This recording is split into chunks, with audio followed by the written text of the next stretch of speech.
Has anyone ever felt like they've lost their faith?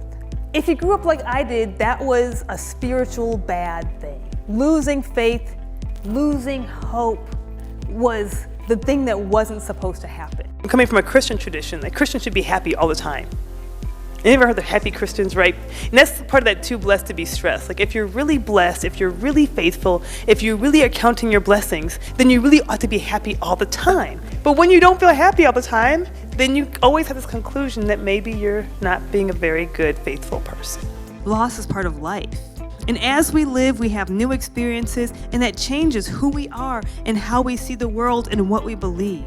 Our speaker is a scholar and activist, a brilliant educator, thinker, writer, committed to connecting faith and social justice. We're joined today by Monica A. Coleman, who's professor of constructive theology and African American religions. She's also an ordained elder in the African Methodist Episcopal Church, the AME, and the author of several books. I'm a philosophical theologian, which means that I use philosophical ideas and ideas about our worldview to talk about how we think about God. I began writing about living with a depressive condition because everyone who wrote about mental health challenges, they all never talked about God. And I have one unspiritual comment about it. Suffering sucks.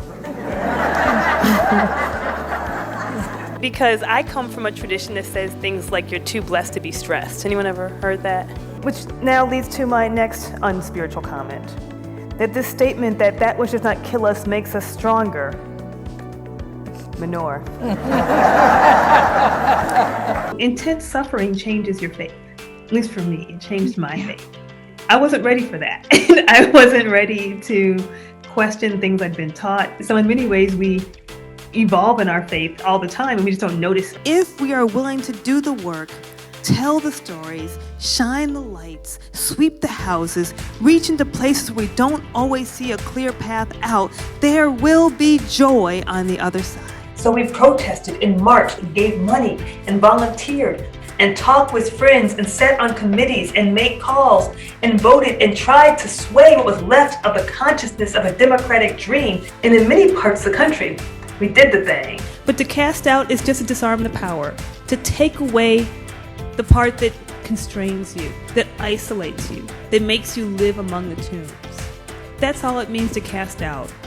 And a big way we cast out, that this passage suggests, is just by telling our story.